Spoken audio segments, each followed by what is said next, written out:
Hey, good morning, Kensington. How are you doing today? Are we having a good weekend?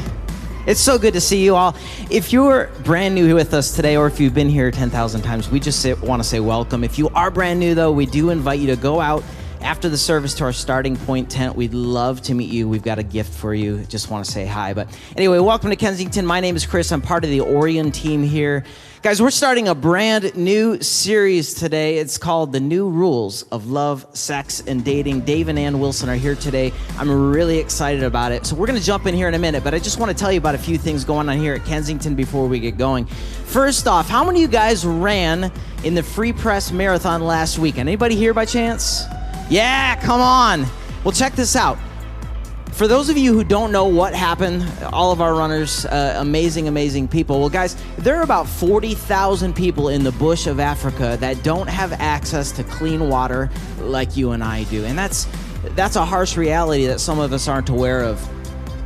Well, last weekend, we had 500 runners from Kensington down to Detroit running in this marathon. And get this, guys, we raised $250,000. Every bit of that money is going to build clean water wells in Africa. That's really exciting. So excited about that. The second thing I want to tell you about today is the Wild Retreat for our Breakaway Middle School and Edge High School ministries. It's happening next weekend at Spring Hill, October 27th through the 29th. If you've not registered, if your student is not registered, there still is time. Go to kensingtonchurch.org/wildretreat. You may ask, why are we doing this? Well, we're busy in the school season. One of the things we really believe in, maybe I'll just speak to you parents to say, one of the things I know is a value for you is that your student, your child is going to have an opportunity to find community and connection with the people in the world, right? Well, this is exactly what we endeavored to do through the Wild Retreat. So again, next weekend, it happens in Spring Hill. 7 of our 8 campuses are coming together, west side of the state, to do this. It should be awesome. Next thing I want to tell you about, this is a great opportunity to really serve our community. How many of you guys have plans for Halloween next week with your kids? Maybe you're taking them trick-or-treating or something like that. Well, I want to tell you something. This is near and dear to my heart. There are children who don't have the ability to enjoy the fun of Halloween and get candy, and maybe they have a situation in which their parent can't even take them. Well, listen, the point of us coming together here is that so we could move out and make a difference and touch these kids who just want to have fun next week. And so if that's the case for you, and if you want to move out and add value to their lives, we invite you to join us right behind the campus here at the Mobile Home Park. And we have a trunk or treat event. You can sign up in the lobby area at the info table. Happens next Monday again, 5:30 to 8 p.m. Here's the deal. You're filling your car with candy. You're going to go behind and just have a bunch of fun with kids. So if that really interests you, go sign up there. The last thing I want to tell you about today, guys, is the Lives Rewritten Conference. It's happening November 4th at our Troy campus. So if you know someone in the adoption or foster care process, or if you yourself have adopted or are in that process, and maybe you just want to support someone, we really invite you to join the Foster Care and Adoption Conference. Mark and Callie Nelson, co-founders of the church, will be there. They've been in that journey. But again, more information can be had at kensingtonchurch.org/foster care and adoption. Again, conference happens November 4th. Well, again, my name's Chris. We just want to welcome you here today. I want to invite you now to stand, greet somebody next to you, tell them how your weekend's going. We'll get going here in a minute.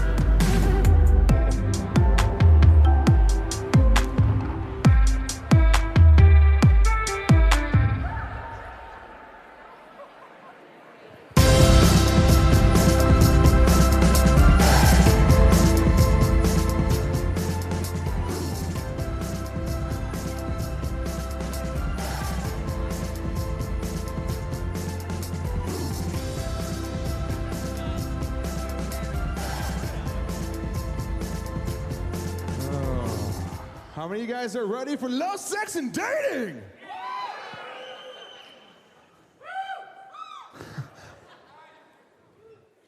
How many of you are ready for love, sex, and dating? And some of you are like, man, are they really talking about this? I see you leaving in the back. You can stay. I'm just kidding. No one's leaving. Hey, so here's the thing. We wanted to start today perfect. We wanted to start it beautiful. And we wanted to come up with a love song that just fit perfectly for the day, but we couldn't find just one. So here's what we're going to do today. We actually realized in a planning meeting this week, we realized that every single love song could be broken down to the same 4 chords. So you literally could, Chris, just give us a little example. It's not really a love song. But you get my point? Is that you can literally sing almost every single love song to that same exact chord progression. So here's what I got some contestants here. I got some of my also awesome vocalists. This is Chuck. We call him Muscles. Say hi, Muscles. Man, you guys are, wow. And this is my friend Aaron. Say hi, Aaron. Hey, real quick shout out. Aaron is our, we just hired him here at Kensington. He's our Clinton Township Worship Arts Director. So he's a gift to us. He's hanging out with us this weekend. So yeah, let's hear it for Aaron. All right, I need the men over here on this side. I need the men. So here's what we're gonna do. I haven't told you guys yet what's gonna happen. Aaron, can you hold that for me? Thanks. Chuck, would you hold this for me? So we thought that it would be fun to take these 4 chords and actually judge people's marriages today, or judge their relationships, based on how passionately they can sing to their significant other. Okay? So you guys ready to hear them?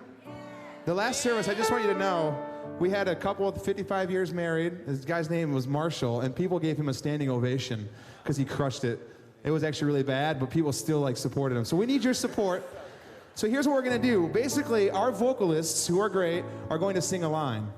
And then you guys are going to finish that line singing as passionately as you can to your spouse. Does that make sense?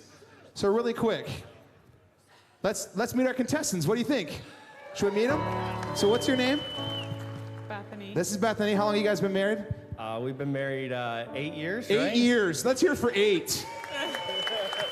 8 years. All right, so I need you, right here, what's your name? Michael. Michael, I need you to stand here. Bethany, I need you to stand across from him. And we're actually going to start with your side, okay? So Chuck is going to sing part. And if you guys want to sing along too, that'd be awesome. That's great. But Chuck's going to sing a little bit, and then you are going to finish it with all the passion that you possibly can. So let's hit it, guys. You're the meaning in my life. You're the inspiration. You give meaning to my life. You're the inspiration. Just say it again. Guys. Yeah. Come the flip on. We're going to do it again.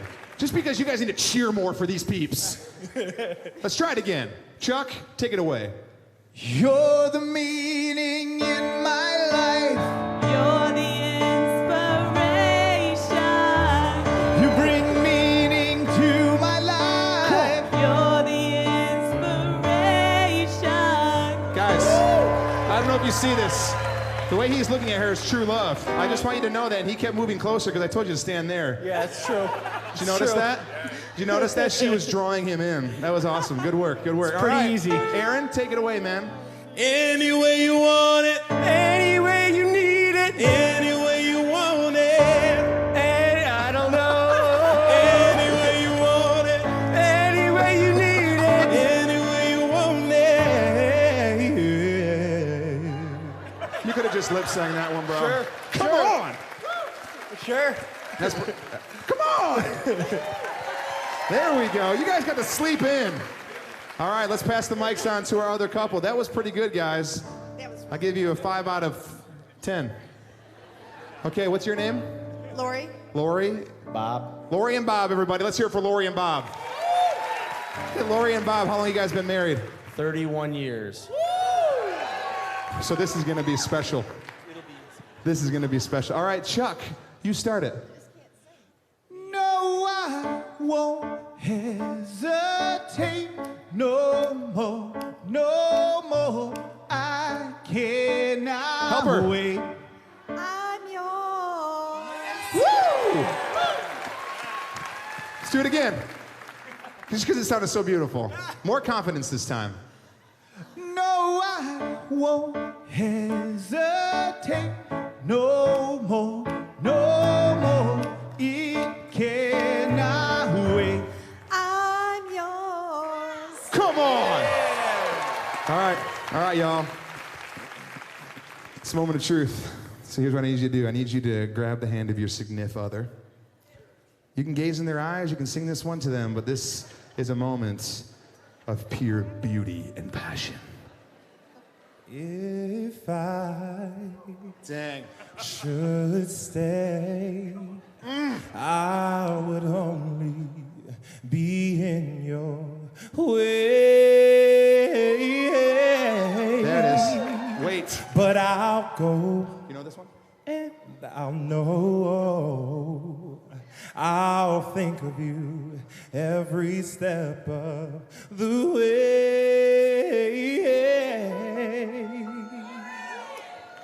And I will always love you. Come on. Keep going. There's more. You gotta hit the high note. That one. I'll give you $5 if you do it right now in front of everybody. In front of this whole crowd. Come on, do it for her. For love. Oh, I will always love you. Come on! Crush it! They are so in love. These couples are in love, am I right? All right, you guys can head off. Let's hear it for everybody. Man, they are phenomenal. Thank you, guys. You guys have helped me. I got to go home and sing these songs to my wife now. She's going to love that. Hey, well, here's the thing. Like I said, we are in our series, just starting today, called Love, Sex, and Dating. And a lot of times when it comes to relationships, we're trying to do a checklist, right? Kind of like buying a house, like house hunters. And so we kind of did a little spin on what that might look like if you're looking for the perfect spouse.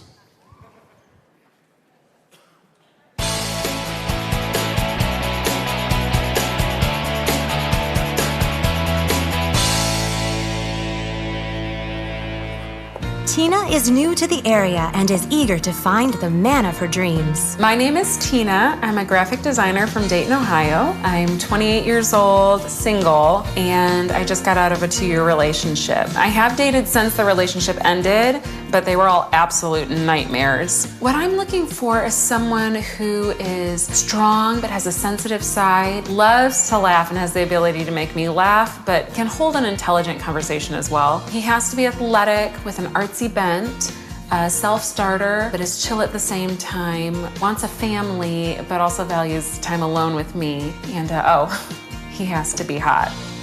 Tina is looking for a man between the age of 26 to 30, minimum salary of $100,000, and never been married. The only problem is, so is every other single woman. I'm looking for a guy who makes me feel special and desired, someone I can be at ease with and be myself around, you know, the perfect guy. Since most of the men in the area may not meet Tina's expectations, she may have to make do with just some touches of her preferred style. What she won't compromise on is that he must be intelligent. He has to be smart and someone who can hang with me intellectually. It's like Kim Kardashian said, I feel my best when I'm all glammed up. She's right. That is when I feel my best. A strong family background, great style, and good with finances rounds out Tina's list. Now she just needs to get her head wrapped around the idea that she will no longer be single at last. Good morning, Tina. How are you? Good. Are you excited for this? I am. I think we have a lot of great options. We're very excited. Awesome. Let's go. Okay.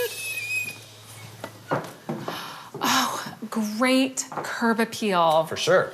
What style would you call this? I'd call this the corporate powerhouse. Ooh, I like the sound of that. I'm assuming it's a good salary? Yes, listed at $175,000. Oh, that's great.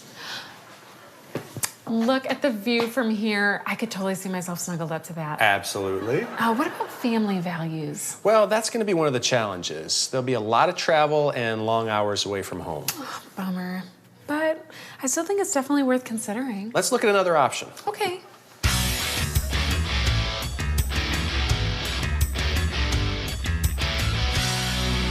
Now, this one I like to call the adventurer. Well, again, good curb appeal. The exterior is telling me something of a sensitive side. Absolutely. He can cry at the drop of a hat. Ooh, that might be a little too sensitive. Well, with a little creativity and elbow grease, that can be upgraded. I'll have to think about it. Can he stand? Absolutely. Well, I like the height. He's 6 feet? 6'3". He's the last one on the block. Well, it's plenty of space. I mean, I could see myself here for a long time. It's definitely worth considering. Let's look at some more options. Okay.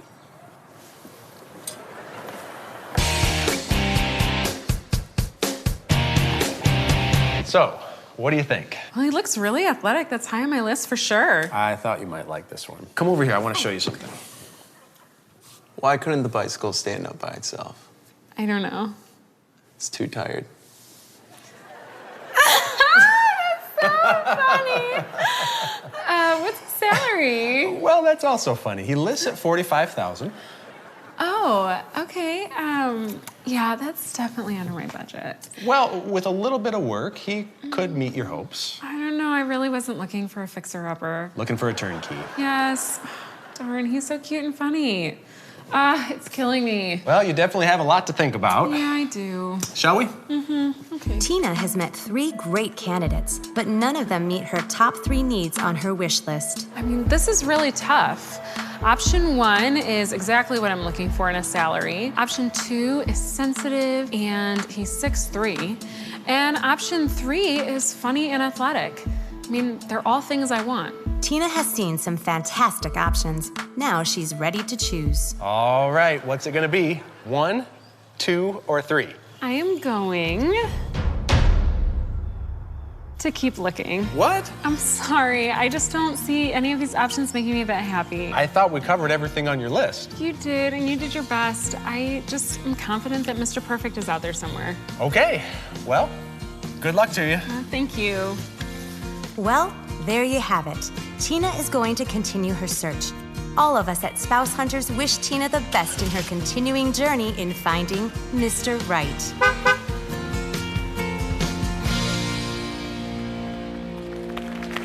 All right.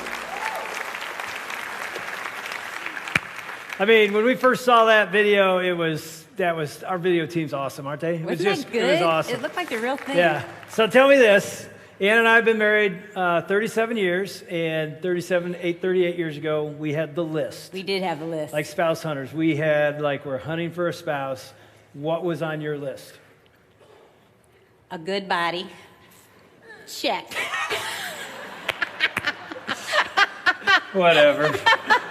What she means by that, it used to be a good body. Hair.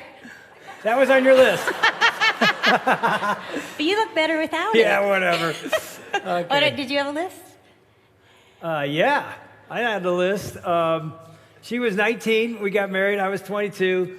My list was real short. I think most guys have a list that looks like mine. Mine was good looking, wants to have sex every day. Check, check.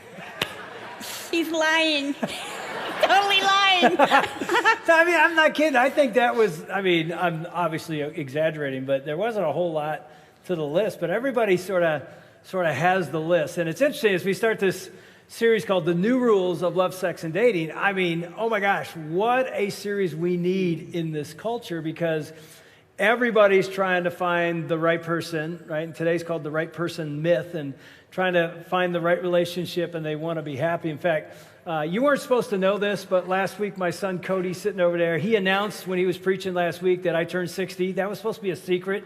You know, I didn't want anybody to know how old I am. Good job, Cody. Yeah, whatever. Don't cheer for that. I feel like an old man. But so we went to Vegas for a couple days. We saw Elton John on my birthday last Sunday night, and then we saw Michael Jackson the next night. You didn't know he's alive. He's in Vegas. It was awesome. So the Cirque du Soleil. But, you know, even in Vegas, just watching that scene is like a bunch of single people dressing up to hook up. Yeah, and to find... It just looked like that. It was like, oh my gosh. Some of them want to find that person, but usually in Vegas, they're really just hooking up. And so that's the question I think is so hard in our day and age. How do we do that? I think we're in a culture now that's How do we hook up? No, we're not talking about that. We're in a culture that's become cynical, even of marriage, of dating, of what that looks like. And I think a lot of us have been hurt and burned. And so I think today will be good to give us kind of what does this look like and what could it look like? And you know, Ann and I have been speaking about marriage around the country for almost 30 years, 25, 27 years. And everywhere we go, we literally did a conference in Chicago on our way to Vegas last Saturday. And everywhere we go, we hear heartbreaking stories about dating relationships that just blew up or marriages that blew up. I mean, I'm not kidding. Everywhere we go. And it's like no one seems, it's almost like when you listen to these stories, you're like, didn't anybody tell you? Why would you, it's like, didn't anybody, and it's like nobody did tell them, or they're operating on these rules that this pattern, this plan that doesn't work, and then they get there and they're like, this doesn't work, and I'm like, yeah, nobody told you that? So we thought, let's do a series. I really feel like this series is so crucial and critical to us as a church and just to know what are the greatest plan rules to do love, sex, and dating. And I think for Dave and I, we're so passionate about it because we're passionate about great marriages. And it's hard to have a great marriage. And what we've seen is so many of us have so much baggage that we bring into the relationship. And quite honestly, once we really see the other person, we really don't know what to do with the baggage, our own or the other person's. And so I think we're really hoping to maybe give us God's perspective on this. So, many of you heard this, but when Ann and I got married 37 years ago, she's 19, I'm 22, we thought it would be easy, it'd be awesome, it'd be wonderful. And many of you heard us, and we don't need to go into it, but we almost quit after 1 year. Yeah. And we're not exaggerating when we say that. You're like, oh, you're married, you love each other. No. In like 6 or 7 months, we were ready to quit. I told you, I literally prayed, God, take my life. I'd rather be dead than be married to her.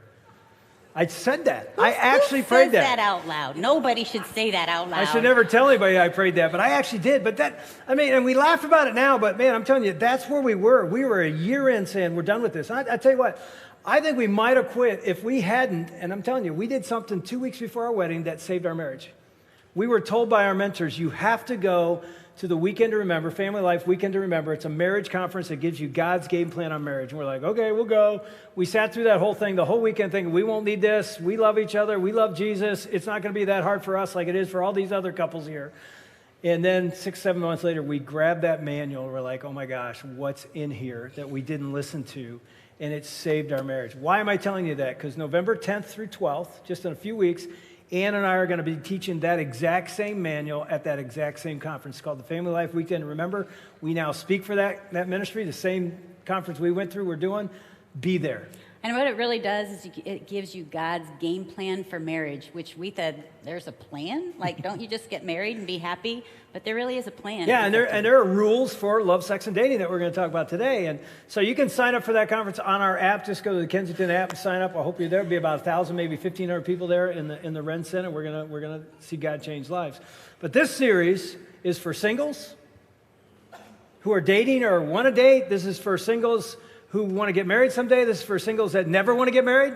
And you may not want to hear it now, but you'll think, oh, what did they say? Because you could meet somebody that you think, wow, this really has potential. So you could come back to this. And this is obviously for married couples. This is for parents. Oh my gosh, parents, Yes. Please teach what you hear today, next week, and the following week to your kids. I was at Troy campus last night. A man walked up to me before the service, said, I have an 11-year-old. Can I bring him in? Is this PG-13? I go, no, you need your 11-year-old. They need to be here. They need to hear this kind of truth at 11 and 10 and 12 on up. And by the way, it's for couples living together, hoping someday you'll get married. This is a series you and I need, and I'm done introing it. Let's go. And I want to pray, because I'm going to pray that God would do a miracle. Father God, I pray that you do a miracle in this area of our lives. We are lost. So many of us don't know what love, sex, and dating is supposed to look like, how to find real happiness, real joy, how to do it right. There's a right way, and God, you've given that to us. So I pray today you would enlighten us, you would speak,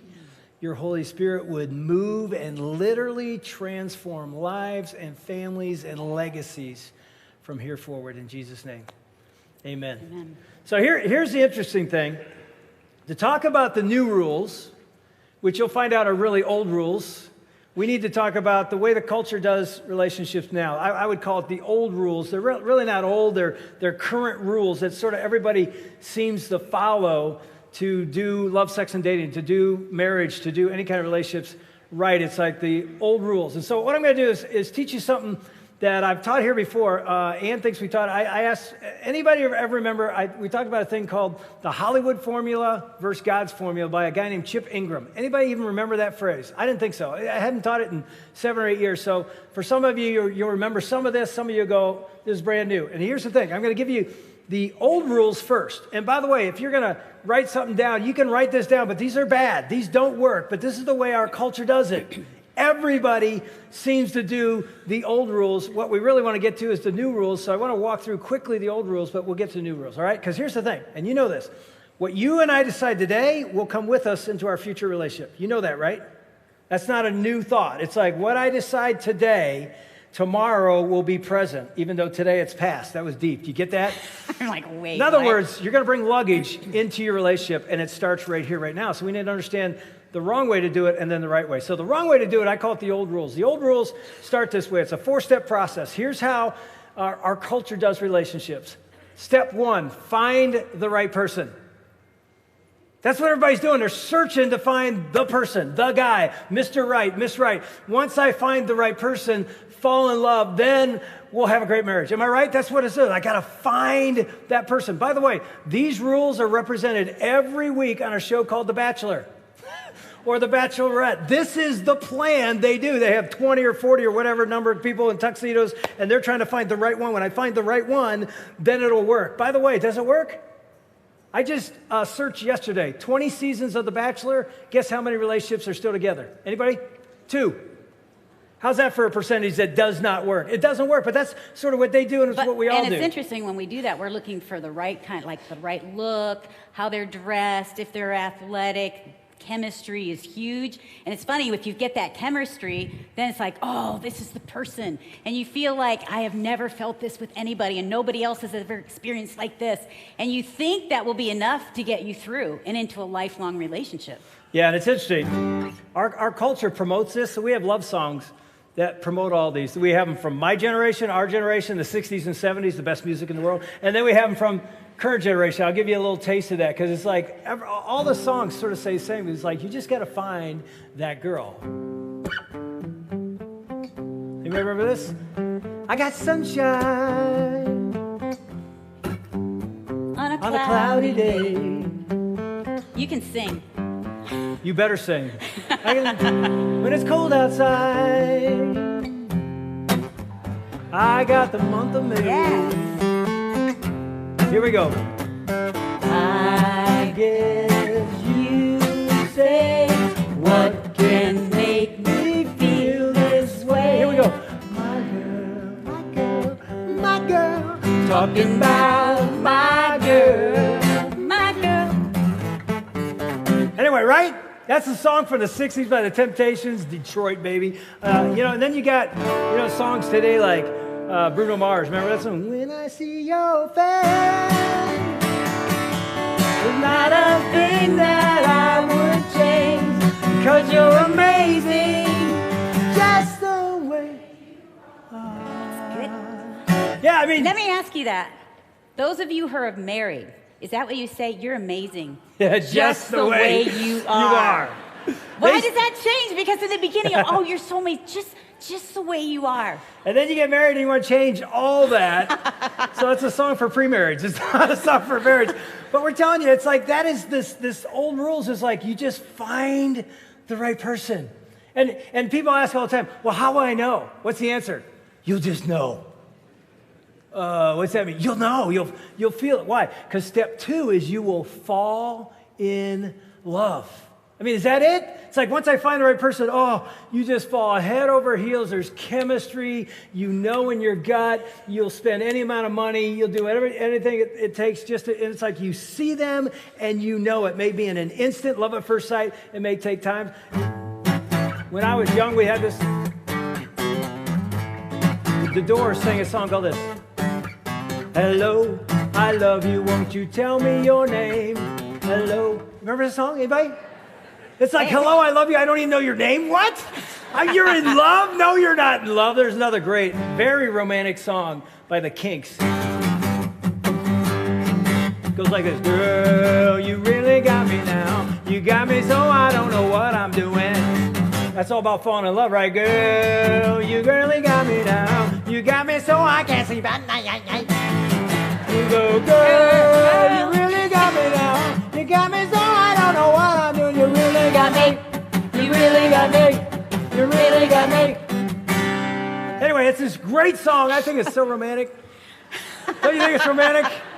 Maybe not. It'd be more like, if a picture paints 1,000. I used to love that Why song. can't I be? Anyway, there's these songs that like capture, like find the right person, fall in love, and here's step 3. And again, do not write this down. this doesn't work, but this is what the culture does. Most of us have done this. Yeah, we've done this. Step 3 is fix all your hopes and dreams on that person. Is that right? I mean, it's like, oh my gosh, my whole life, I found her, I found And you really him. think like my life, because I've met you, I really did think this about Dave, is going to be, like all of my problems and my past will disappear because I've met you. And there are songs about this too. Some of you remember from the 70s. I can't live if living is without you. I can't live, can't give. I can't give anymore. I can't live if living is without you. I can't give. Come on, I want to hear you. I can't give anymore.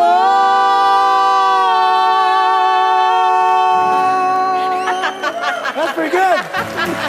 That was good. So it's like, those songs are like, all my hope is fixed on what? I can't live. I mean, that song was a hit. Back in the day, it's like, I can't live with living without you. It's like all my hopes and dreams are on that person. It's sort of like, remember John's Legend? All of me loves all of you. All your curves and all your edges. All your perfect imperfections. I give you all of me. And you give me of you. Some of you are visiting right now. Oh, You're keep thinking, going. oh my gosh.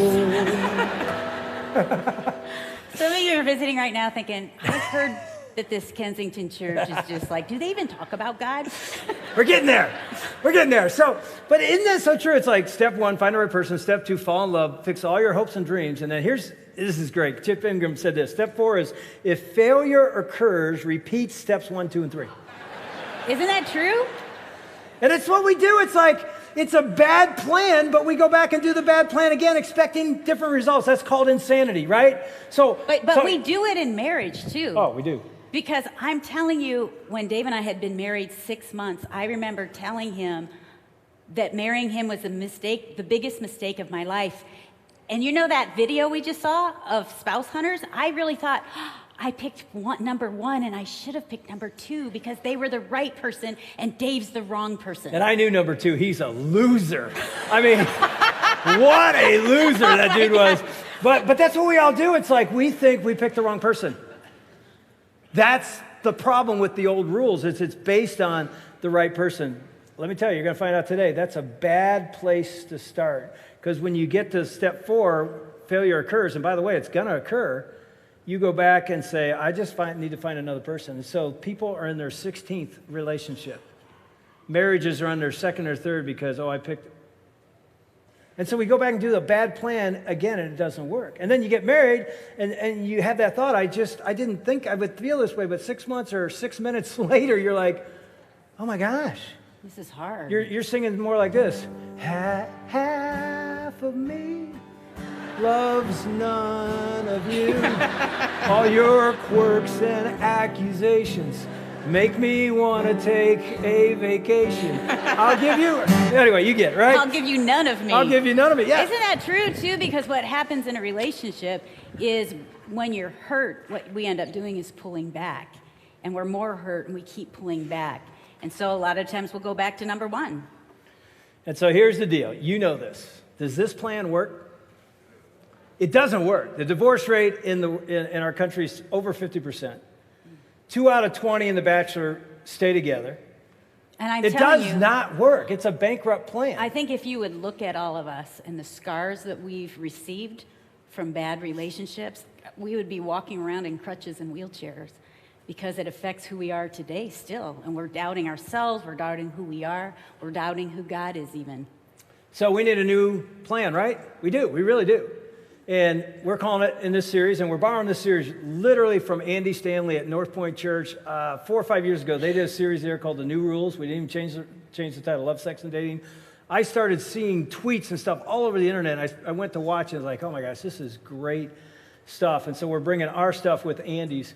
And so the New Rules is really interesting where it starts. And even in the formula of the old rules, you go to the Bible, And you go to a New Testament, and by the way, when I was going to church growing up, I never knew there was anything practical in the Bible at all.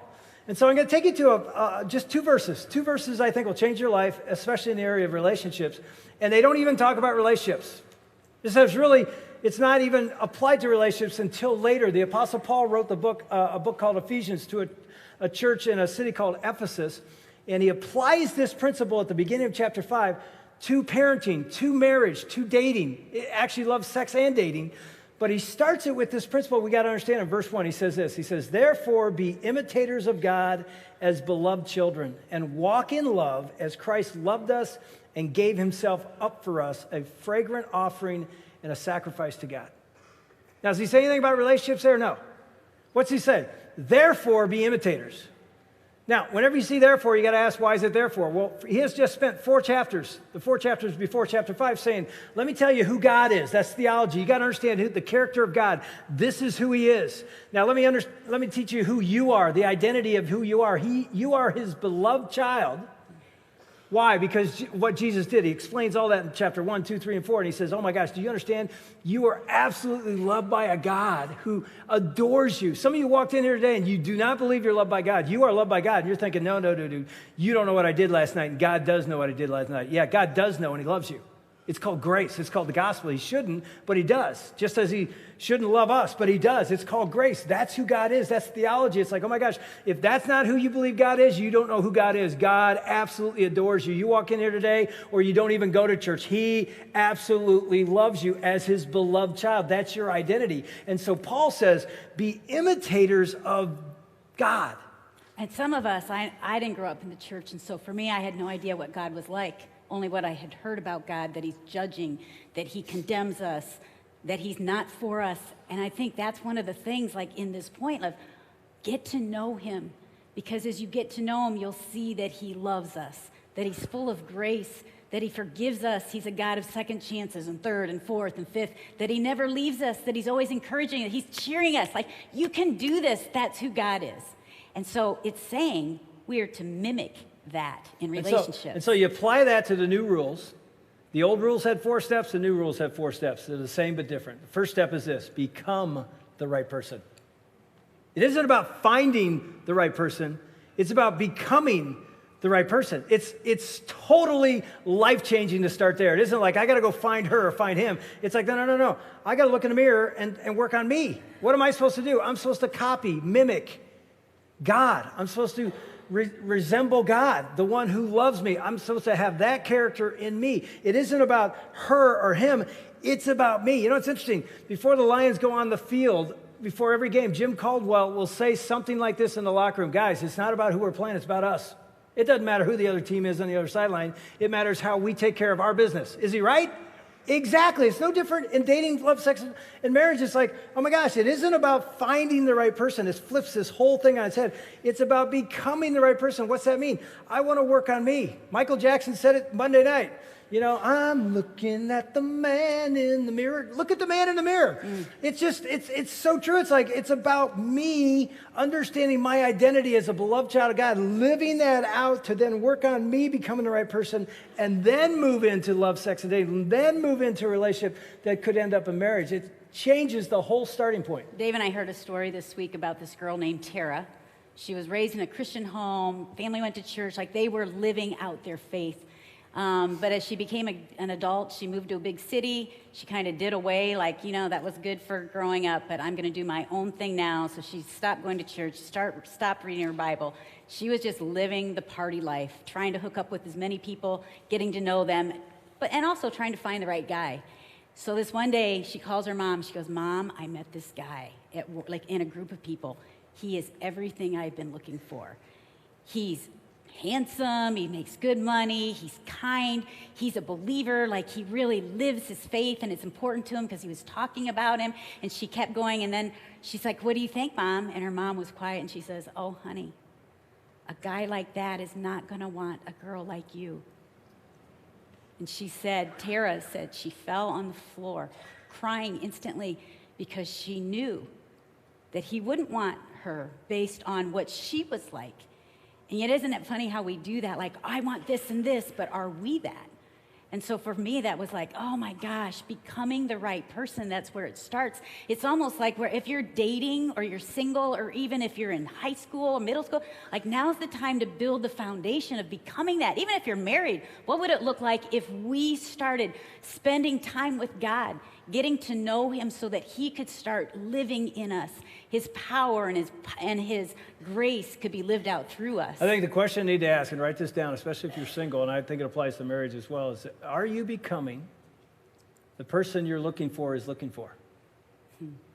That's what Tara realized right there. Are you becoming the person you're looking for is looking for? Don't think about them. Think about you. I love what Les and Leslie Parrott, who wrote a book called Relationships, said. It's such a powerful quote. They said, if you attempt to build intimacy with a person before you've done the hard work of becoming a whole and healthy person yourself, every relationship will be an attempt to complete the hole in your heart and the lack of what you don't have. That relationship will end in disaster. And I read that years ago. I'm like, oh my gosh, that describes almost every relationship. It's like we work on them, we don't work on us. Even the old rules is like find the right person, fall in love, fix all your hopes on them. And here's what we do once we get married. Then we try to change them to be what we thought they were anyway. And then they don't change and we say, I'm out. I got to go find the right person. And it's a bankrupt plan. It doesn't work. It's old news. New news, it says start in a whole different place. Become the right person. Why? Because Paul said, imitate God as beloved children. And then he says what? Walk in love. So that's step 2. It's the new rule. Become the right person. Step 2 is walk in love. He says this. How do you walk in love? He says, as Christ loved us and gave himself up for us. So what's it mean to walk in love? It's so different than falling in love. Falling in love will follow this. Walk in love is like, I want to love Ann or the person you're dating. How? As Christ has loved me. Paul tells us, how did he do that? He gave himself up. He laid down his life for us. So he says, I'm going to love her in a way that she doesn't deserve because she doesn't deserve this kind of love. Why would I do that? Because I have a love from God I don't deserve. I don't deserve this. It's called the gospel. It's called grace. I've gotten that from Jesus. Oh my gosh, it's a fragrant offering. It's like, oh, that smells so good. It's beautiful. It's okay. Take that and walk in love. Mimic God to love her that way. And if she's doing the same thing, is that a different way to do life? Oh my gosh, that's a different way to do love, sex, and dating. It's so hard. Isn't it? Like, it's so hard when somebody's offended you or to hurt you. Your first inclination is either to draw back or to lash out. But what would it look like? And that's where, to me, it's impossible, like, for us to do that. But that's what God's saying is, can you love them as an act of your will, not based on your feelings? And the only way you can do it is step 3. The only way you can do it is step 3. Fix all your hopes and dreams on what? On who? God. It's no longer, the focus isn't here. It isn't on your potential spouse or on your current spouse. It is on a God who absolutely loves you and gave himself up for you. And when you take your eyes off each other, and maybe together, but even if you don't do it together, but at least you do, you say, I'm going to fix my hope. My dreams are going to be on a God who loves me and wants the best for me. Actually, a God, think of this, a God who loves you so much, he wants to fill your need to be loved. And he knows this, you're never going to find it here. Never. It's always going to leave you empty. You will only find it here through the one who gave himself up for us. And so we fix our eyes no longer on the potential spouse or our spouse. We fix our eyes on God, and literally that changes everything. I remember when Ann and I were dating, by the way, we did relationships completely wrong all the way up until we started dating each other. Every relationship was really the old rules. We followed that without even knowing it, even in the church. See, what we do in the church is we do the old plan and we throw Jesus on it. Yes. That's all we do is we throw a little Jesus on it. That's not what works. Or we're dating them and we don't really care if they're a Jesus follower or what they think, because we think later on I'm going to change him or her.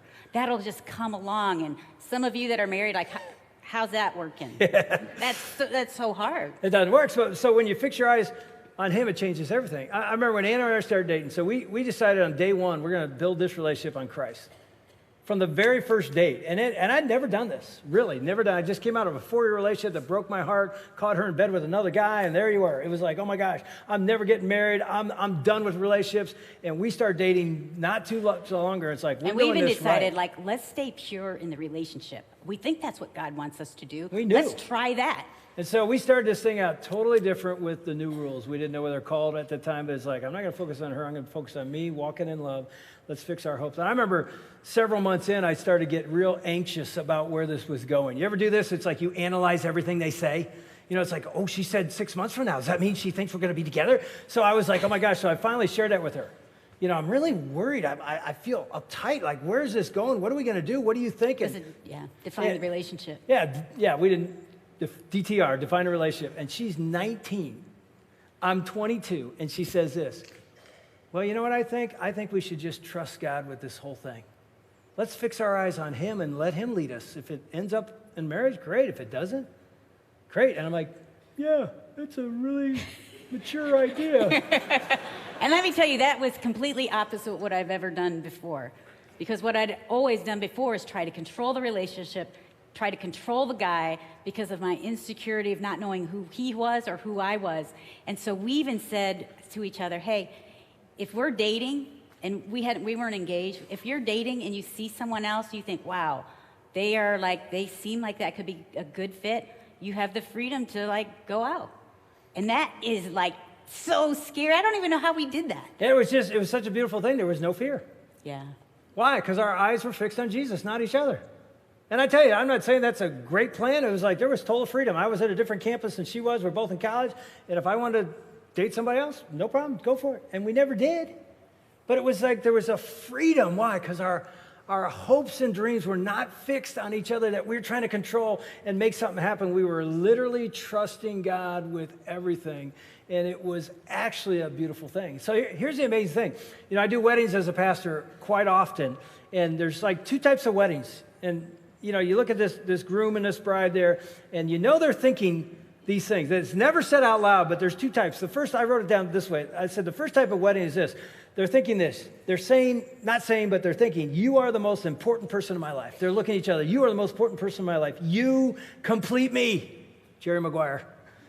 You are the answer to all my hopes and dreams. That's one kind of wedding that you see. It's like they're putting all their hopes and dreams in each other. Then there's another type of wedding, and this is what they're thinking. You are not the most important person in my life. Jesus is. And because Christ is the most important person in my life, I'm going to treat you better than I could ever treat you if you were the most important. Christ will help me love you more than I ever could in my own strength. That changes everything. It's like I'm becoming the right person. I'm walking in love, not just falling in love. That follows that. And I'm fixing my hope and dreams on him. I'll tell you what, I'll never forget, Ann and I are dating 5-6 months, somewhere in there. I'm leaving her house at like 2 a.m. She lived with her parents. And so I said goodbye to her. I got in my car. I'm driving home to my mom's house. And in the car, I scream out loud, top of my lungs. I don't even realize I do it. I just impromptu. I go, I love Jesus. And it was just like that. It like bounced around in my car. And I'm like, what did I just say? I love Jesus. And it hit me so strongly. It's like, I have never one time had that thought after a night with a girl. And I was with this girl for 4 years, and I would have said, if I had said anything, I love sex. I love her. Never this relationship is growing me closer to Jesus. And I realized in that car, oh my gosh, this dating relationship with Ann Barron is growing me closer to Jesus. Oh my gosh, I had never experienced that in my life. And I remember having this thought. I think this is probably pretty important in marriage. Now think about this. You're looking at a guy who came from 2 alcoholic parents who got divorced. And I never saw this. And I don't even know what a great marriage looks like, but I knew this. I think this is like the foundation for a great marriage, and I was right. Jesus is the foundation. And so I would say this, with no apology. If you're a follower of Jesus and you're dating somebody and that's not happening, run. I know you just got offended by me saying that. I'm saying run, because here's what you're thinking. I'll change them after. Jesus is the most important thing in my life, but it isn't to them, but I'll change them after. No, you won't. And I I would probably say this, overstated that, but if you're dating that, if you're not a believer, a follower of Jesus, and you're dating someone that is, you should run. Honestly, because what do you mean by that? Because they are going to try to change you. They are trying to try to make this important to you. And I'm just saying, like, be on the same page. Now, if you're seeking, like, I think that's different if you're kind of looking into it. Did that just not make any sense? Yeah, I don't know what you said there. all we're saying is this, man, the most important thing in the world for any relationship, love, sex, dating, marriage, is a foundation, I believe, in the Creator who gave us love, sex, and dating, and He has a way to do it right. And I'm telling you, you and I both know the old way doesn't work. The numbers play it out. The new way, it works. The divorce rate in the church is 27%. That's high, but nothing. It's half of what it is outside the church. It's actually a better plan. And it starts with fixing your hopes and dreams on Jesus. And I thought before we give you the last step of the new rules, I thought we'd do this. Let's take the offering. You know why? You're like, what are you doing the offering right here? Here's why. Because I think the offering, when we give money back to God, what are we saying? People that give money back to God, and especially in significant amounts, like 10% and above, what's that saying? I'm fixing all my hopes and dreams on you. Not on this, not on a job, not on a paycheck. I'm trusting you, God. You're the one that sustains my life. I find life in you. I want to imitate you, and so I'm going to give back. So many people here are giving in this moment. And like I said, as the offering comes and they're going to pass it, I'm just going to keep going. I will say this, if you're a visitor today, you're our guest. You don't have to give unless you want to. You're really our guest. Your next step is not to give money, but to go to Starting Point, which is in the lobby, and you want to know, how do I start? If I want to continue at this church, go to Starting Point, look for the people in orange shirts that say Starting Point, and ask your question, and they'll help you guide that way. But this is a perfect moment because it's a moment that says, I'm not just going to say I'm fixing my hopes and dreams on Jesus. I'm actually going to do that. Okay, so back to the new rules. You've got become the right person, walk in love, fix all your hopes and dreams on God. And then the last one is the same as the other one. If failure occurs, repeat steps 1, 2, and 3. But now it's a total different plan. When you repeat steps 1, 2, and 3, you're not going, I need a new spouse or I need a new person. You're going, I need to become the right person. I need to become the person I'm looking for is looking for. I need to become an imitator of God. I need to walk in love. I need to fix my hope and dreams on Jesus. And then keep doing that. I think the thing, like those of you who are single, like I would sit there and I'd hold your face if you're a woman and say, I want you to know that marriage can be amazing. Like I feel like being married to Dave has been one of the greatest gifts of my life. Honestly, it really is one of the greatest gifts, and we almost didn't make it. And the reason marriage can be so great, I feel like for us, is because we have done that. There are times when we butt heads and we've gone through hills and valleys. But when I take my eyes off of my Father who loves me and I stop relying on Him to fill me, I start becoming needy of Dave to do me. So to go back to step 1 is always so critical because we're always going to pull away at times and then come back. But going back to step 1 is huge because when I fix my hope on Him, He fills all the holes in my life and my needs. But it's interesting too. If you think about making a list of the kind of person you're looking for, I would say don't make a list of who you're looking for. Make a list for you.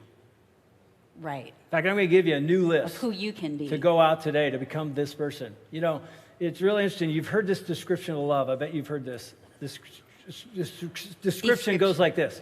Love is patient. Love is kind. Love is, well, I've got it here. It does not envy. It does not boast. Love does not dishonor others. Look at this list. It is not self-seeking. It is not easily angered. It keeps no record of wrongs. It always protects, always trusts, always hopes, always perseveres. That's a picture of love.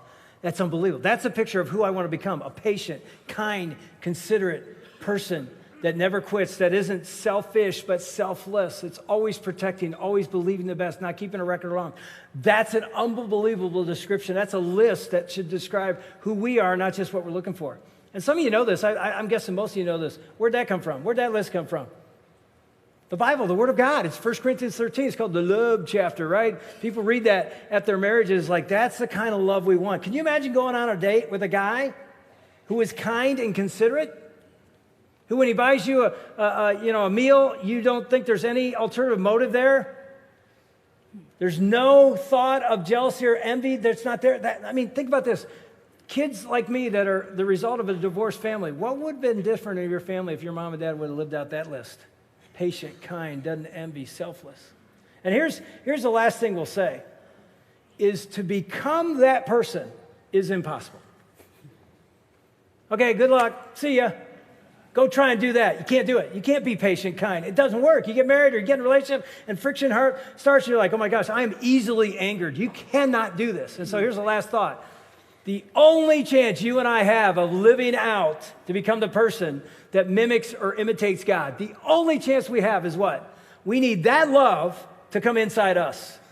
What's that called? Jesus. It's called the gospel. Jesus gave his life. Why? So that you and I could have the power of God living literally inside of us to give us the power to be patient, kind, not easily angered, forgiving people. That's impossible without Jesus. So we're going to end this thing right here. The only chance you and I have is Jesus. Only Jesus. It's the only chance you have. What happens when you have Jesus? Darkness trembles. What happens when we have Jesus? Fear leaves. We become fearless people. Can we do that? No. Can we become that person? No. Can Jesus do that in us? Yes. How do we do that? Surrender. In fact, I'm going to give you one last list. I encourage you, take a picture of this when it's all up and put this on your wall and say, God, make me this person. Where does this list come from? Galatians 5:22. Again, Paul says, if you want to know what it looks like to have the Spirit of God empowering you, here's what it looks like. He says, here's the characteristics. He calls them fruit. He says, you will have this in your life when you surrender to Jesus and he lives through you. You'll have love, joy, peace, patience, kindness, goodness, faithfulness, and self-control. And I didn't even look. Did I get them? I don't know if I got them in the right order. I just know that list so well because that's the result, the fruit, the product of Jesus and only Jesus being the focus of my life. He gives us a power we don't have. So single people, I'd say, man, put that list right beside your bed or right beside your mirror and get up every morning and fall on your knees and say, God, would you make me a loving, joyful, peaceful, patient, kind, good, faithful, gentle, self-controlled person. And married oh my people. Gosh. That's Whoa. exactly what we need too, isn't it? Like, what would it look like if we demonstrated those? And for us, sometimes I can look at that. I have the exact opposite. When I see that list, I think, oh my gosh, I'm so far away. I need to get back on my knees, surrender to Jesus and say, fill me, because that's what I want. What would that look like for us in our relationships if we live those things out? And if that was our list. Do not pray this for your spouse. Yeah. That's what we do. Yeah. We want them to be all these things. They're not this. Like, get your eyes off of them, whether you're dating or you're married, and say, no, I need to get my eyes here and on him and say, God, I need you to make me that person. Yeah. It's not about them. It's become the right person. Walk in sacrificial love. Fix my hopes on him. And when that doesn't work, keep doing that plan leads to success. God, I pray, even as we sing, Lord Jesus, we're going to sing right now words of worship to say, only Jesus. Only Jesus. And at the name of Jesus, the darkness trembles and fear is gone. So, Lord, I pray we would do more than just sing. We would sing and pray these words as we sing them, and then we would walk out and live these words. So, God, right now, we offer you worship to sing to you. And, Father, I pray, too, that we would surrender. That even our pasts and our mistakes and our scars and our junk, we'd lay them before you because you make all things new. You make all things good. So, God, we give you those things. And we pray, God, that you would restore them, that you would use the things that have harmed us in the past and bring beauty out of the ashes. And, Father, you would restore our hearts and you would mend our brokenness because we know that you can do that, God, as we look to you. We love you. We need you. In Jesus' name, amen.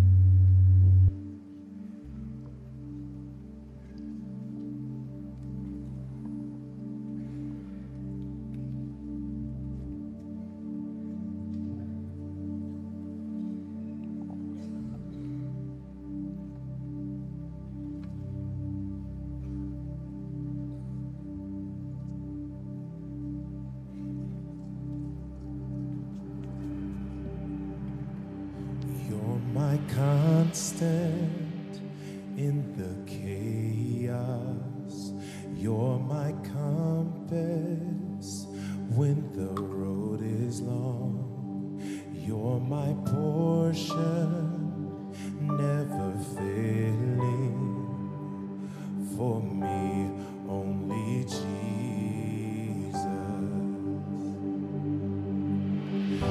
Let my heart want for nothing but you, just you.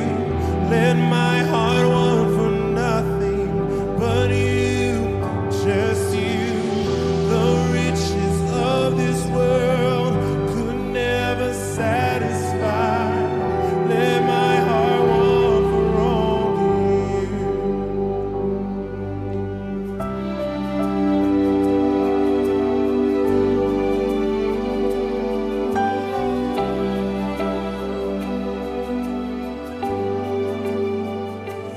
You're my center, should I wander.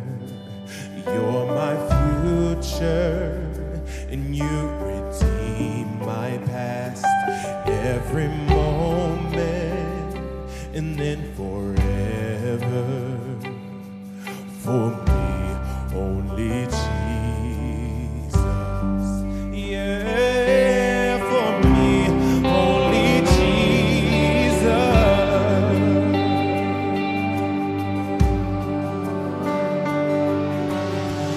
Let my heart want for nothing but you, just you. Let my heart want for nothing but you, just you. The riches of this world could never satisfy. Let my heart want for only you. Let my heart want for only you. For me, only Jesus. For me, only Jesus. For me, yeah. Only Jesus. For me, yeah.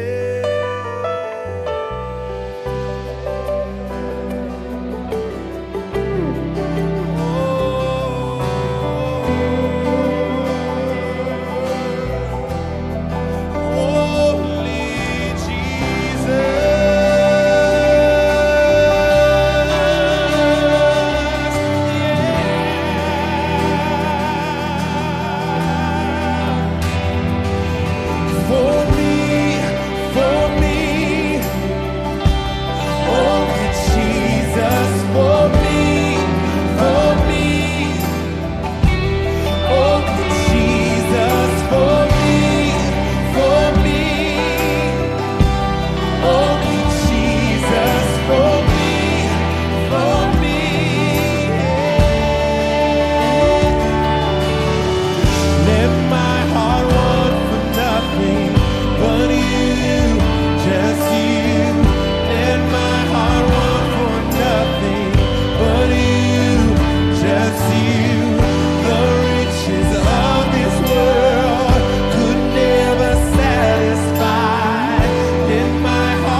just sang is the answer to your relationship issues. I guarantee it, right there.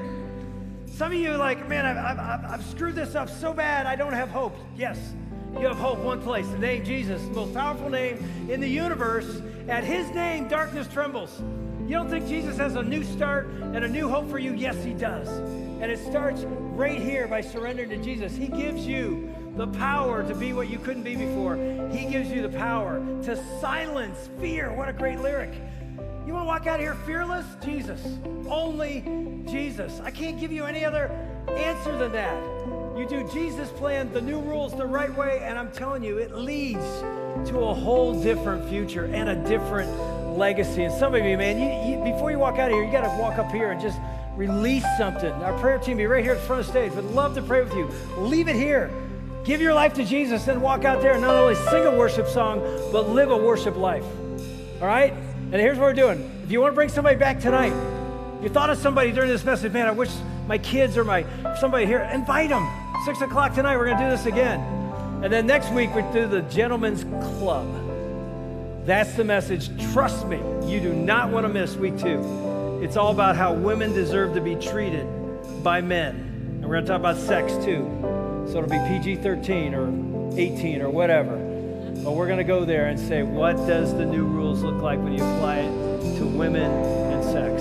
And Wednesday night, I'll be at the Troy campus doing our midweek service called Exhale, talking about what extravagant worship really looks like. Hope to see you there. God bless. See you later.